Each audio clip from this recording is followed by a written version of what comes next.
A nice summation question here. We're first of all asked to prove by induction the sum of the squares formula. And this is something you should know anyway.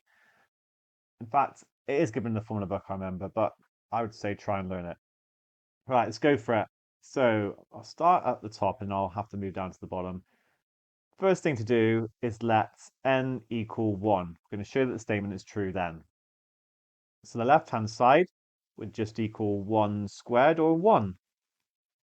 And the right-hand side would equal 1/6 times 1 times 2 times 2 times 1 plus 1, that's 3. We're going to get 1 there as well. Left-hand side equals right-hand side. The statement's going to be true. Next, I'm going to assume, this is still a assume true for sum k, n equals k. And the consequence of that, via our assumption, is that the sum from r equals 1 to k of r squared is equal to 1/6, then k plus 1 2k plus 1. And we want to show that this implies true for n equals k plus 1. So what I sometimes do is write down what that actually gives. And I think I'm going to do it here because it can be quite hard otherwise to sort of spot what happens. So we want to show that the sum from r equals 1 to k plus 1 of r squared is a sixth, k plus 1, then it will be k plus 2, and 2 times k plus 1, that's 2k plus 2, so 2k plus 3. That's what we're aiming for. I would at the very end just kind of get it back in terms of k plus 1. But this is like a good kind of thing. This is going to tell us how to factorize it basically. So let's start with the left-hand side. The sum from r equals 1 to k plus 1 is going to be the sum from r equals 1 to k. And the reason I'm doing that is, remember, we know what this result is via our assumption. Plus k plus 1 squared, that extra term. So that will give me 1/6 k plus 1, 2k plus 1, plus k plus 1 squared. Now, do not expand all of this out and then try and refactorize it. Okay, we know where we're headed, but we can immediately see there's a common factor of k plus 1. And I also know that I want to bring a sixth out, so I might as well just do that all in one go. 1/6 k plus 1, and open up a big bracket, k times 2k plus 1. Then it will be plus 6, because I need to counteract that 1/6, lots of k plus 1. If you expand this back out, you would get back to that previous line. Okay, now I'm going to expand the bracket and simplify all in one go. So 2k squared plus k plus 6k, that's going to give me 7k plus 6. And then we can use the answer to guide us. You know, you don't need to solve this or anything to get the factors. Just kind of go with it and say it's probably going to be this. Just check back that it is, of course, because just in case you've made a mistake, that you can spot if you've made a mistake. We're going to get our 2k squared. We're going to get a 6, but we're going to get 4k, and then 3k. So we will get 7k. So it all checks out. And then just finally, I'm going to write down that it is 1/6 k plus 1, then k plus 1 plus 1, and then 2 k plus 1 plus 1. Really putting it in that form like we had at the beginning. So therefore true for n equals k plus 1. It's always quite a lot you've got to do in these proof by induction questions. Lots of steps to write down. Okay, so I'm just going to write down the final bit. True for n equals 1. N equals k true implies n equals k plus 1 true. That is the key thing to do in this question, the hardest bit. So what that means is that n equals 1, because we know it's true, we've shown it, n equals 1 will imply n equals 2, n equals 2 will imply n equals 3, and so on. And by principle of mathematical induction,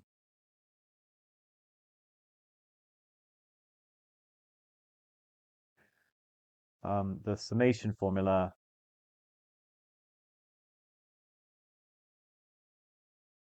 I just call it star and like label it, is true for all. It probably says, I actually didn't read it, positive integers n. Yes, it did.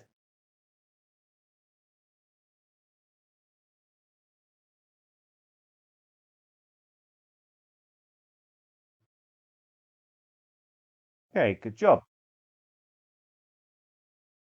On to the next part. We're asked to use the standard results for the sum of the cubes and just the sum of the first n positive integers to show that this is true. Now, you've got to learn this one. It's a half n plus 1. That's actually the nth term of our triangle numbers. What you can then do to learn the cube one is that you literally square it. So if you square this one, you will get the sum of the cubes. So it will become a quarter n squared n plus 1 squared. So I really recommend remembering all three. I mean, I don't know the sum of r to the 4. I can't. I could derive it, I'm sure, but I don't know off the top of my head. But these are the ones we need for the A level further maths and AS. So have them ready to use. Right, let's go for it then. So the sum of r equals 1 to n of r plus 6 times r minus 6. We want to get that right-hand side. Well, the first thing I'm going to do is sort out the quadratic. Don't actually times this together. Times these two together, because this is a difference of two squares. We'll get it really quickly. Just makes the expanding a little bit quicker. And then we'll get r cubed minus 36r. I'm straight away just going to write it as two summations. That's our standard process. Brilliant. Now I'm ready to use the formula that I've talked about. So we're going to get a quarter n squared n plus 1 squared. And we're minusing 36 times a half. So I'll just go straight for it and write 18 n plus 1. And again, we can use the answer that we're trying to get to as a bit of a guide. I'm going to factorize out a quarter. Change my color actually.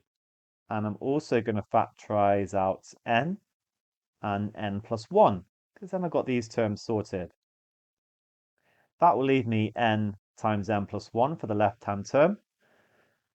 And then I have to times that 18 by 4 for me to then get the right-hand term sorted.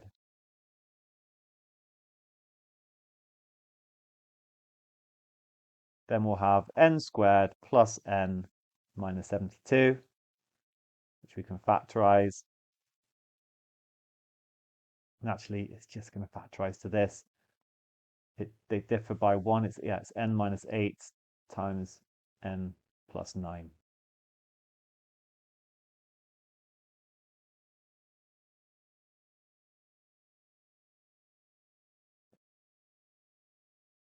And the final part, hence find the value of n that satisfies this equation. Well, we've got the left-hand side because we've just figured it out and simplified it. Let's write that down. A quarter n plus 1, n minus 8, sorry, n plus 9.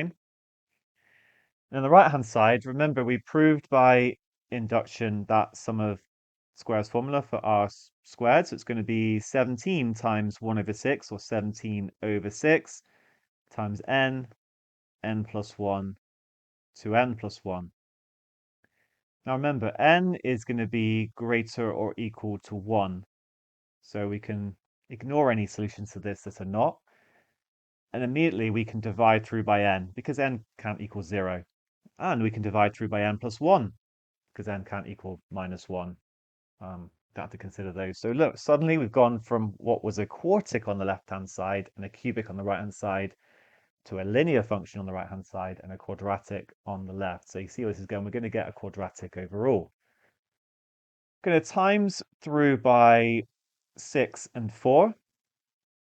So I will get 6 lots of, let me multiply this out, n squared plus n minus 72 equals 4 times 17 lots of 2n plus 1.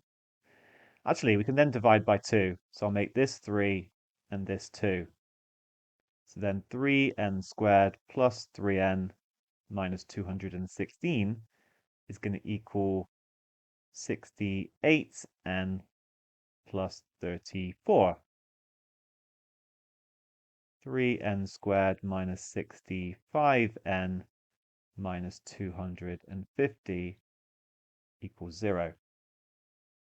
And just put this in your calculator, don't be trying to factorize it. We get n equals 25. When you get a nice positive whole number, you can be really confident you've done it correctly. If you don't get whole numbers, something's gone wrong. Or minus 10 over 3. I'm going to reject that one. It's first of all, it's negative. Secondly, it's a fraction. And there we go. N is equal to 25. Nice question. Hope you enjoyed it.